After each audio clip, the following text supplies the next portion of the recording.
Hello, so today we're going to go through how to make the sourdough starter, which you can use to bake your sourdough loaves. It's going to take 6 days to make, and on day 7 you're going to be ready to bake your first loaf. So super simple. All you're going to need is natural yogurt, strong bread flour and water.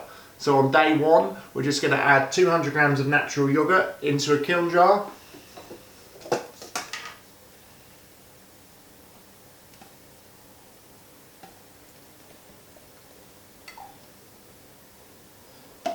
So we're just going to leave the lid slightly ajar and leave that at room temperature for 24 hours. Okay, so on day 2 we're just going to add 80 grams of flour into the natural yogurt. So strong bread flour.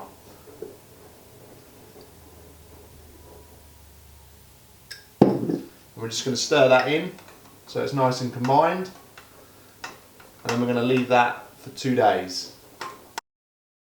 Okay, so we're on day 4 now. We're just going to add 80 grams of water and 40 grams of flour.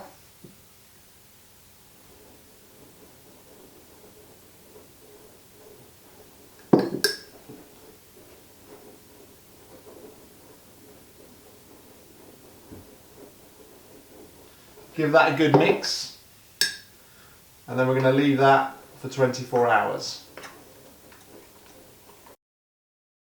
On day 5 we're just going to discard half of the mix.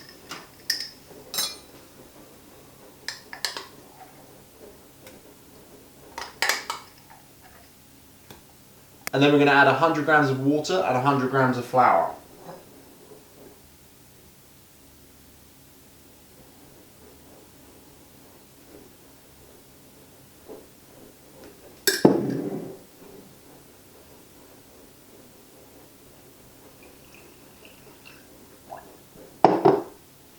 Give that a good mix.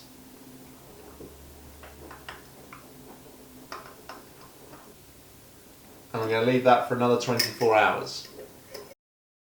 Day 6, this is the last day in the process to get the starter alive and ready to start baking. You will need to keep feeding it, but to get it ready, this is the last day. So tomorrow we're going to start baking. So today we're just going to add 40 grams of flour and 40 grams of water.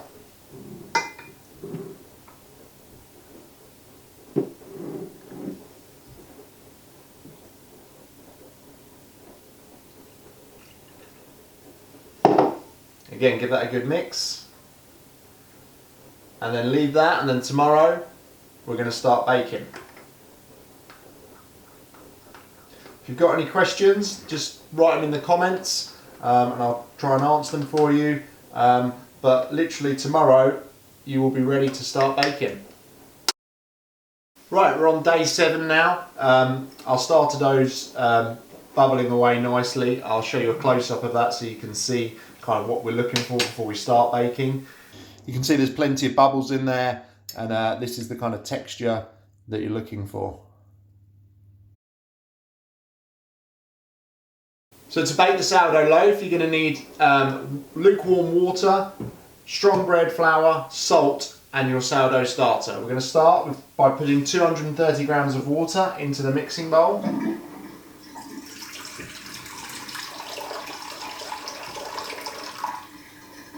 And to that we're just going to add 160 grams of the starter.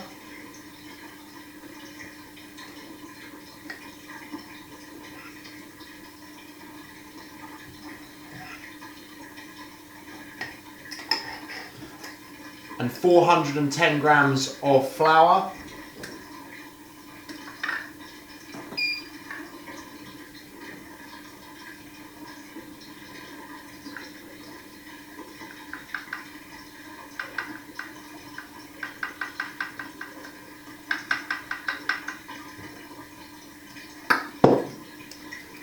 And then 10 grams of salt.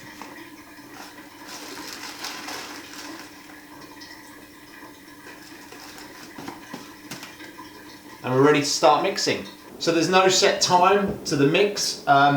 Basically, there's so many factors that can affect it, whether it's the temperature, moisture in the air, the moisture in the flour, just literally it's endless. So We're going to give you a guide. I'm going to give you a guide. It's going to be 10 minutes on a medium speed. We're going to start it low, then we're going to work it for 10 minutes, and I'm going to show you kind of what we're looking for at the end of it. It's going to be trial and error, but 10 minutes is a good guide to start with. So dough hook on the mixer. If you've got a guard, place it in place.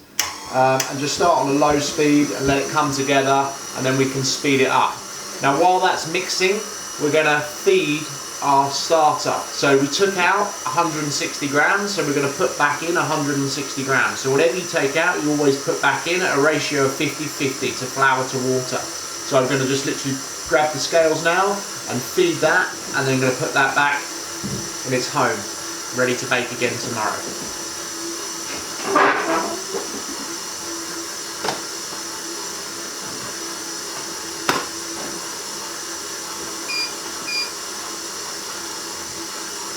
So like I say, 80 grams of flour,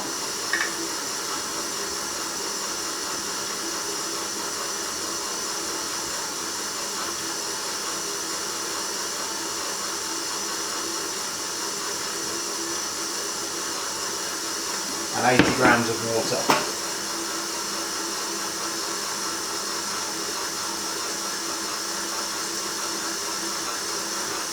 We'll just give that a good mix.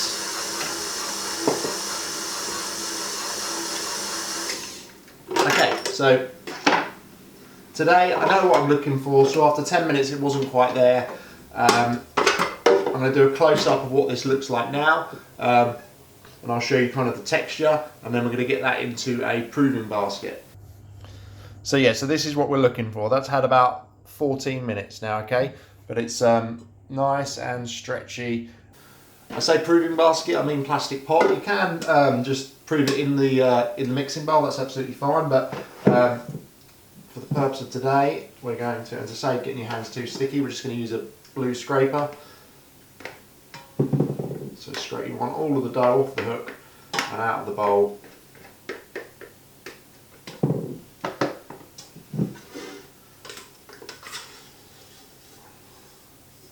It should sort of naturally all pull itself out like that. That's what we're looking for. If there's any left in there, just scrape all that up. And add that in as well.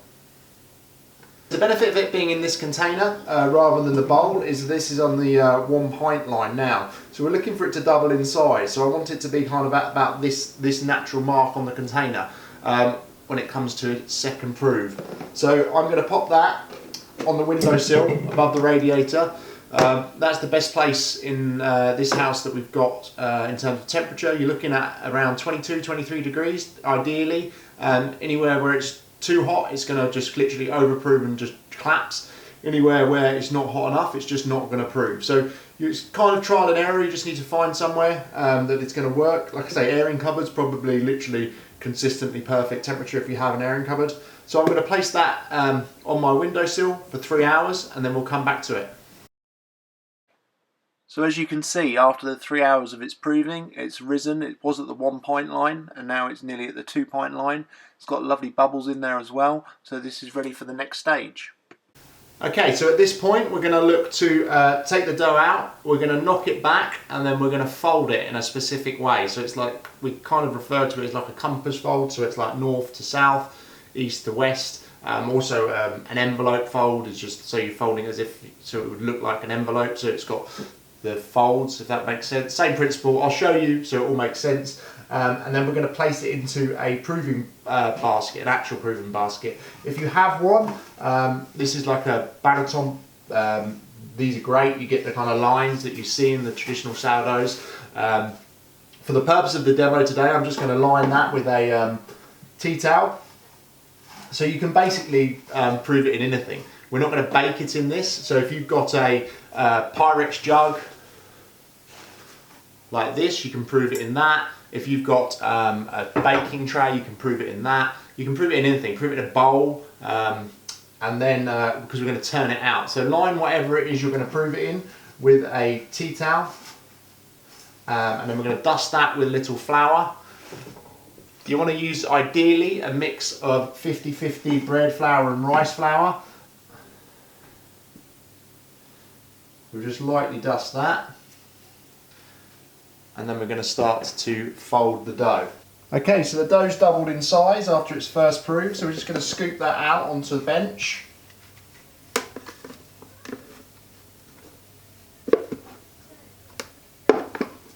Like so.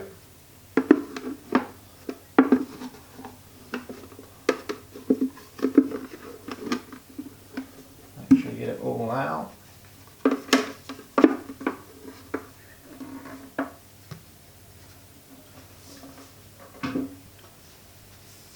And then we're just going to knock it back and then do the folds that we spoke about. So.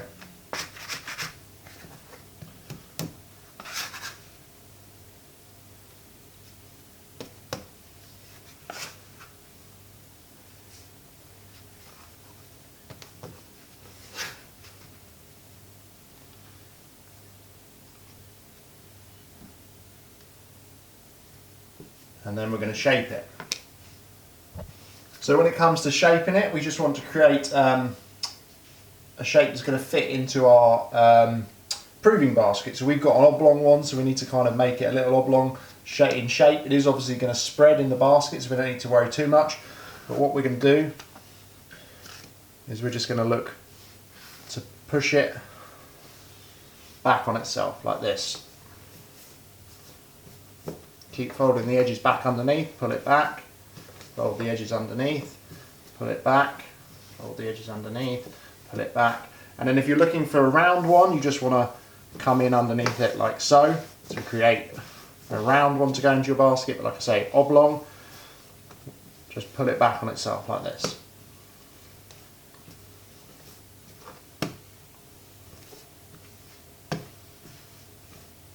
Worth noting, I haven't added any flour to the work surface. We don't want to add flour. It's going to change the consistency of the dough. We've got the right consistency. It's slightly sticky, but it is still moving away from the bench. And there we go. That's what we're looking for. Now we're going to put that into our basket. So we've lightly dusted the tea towel with flour.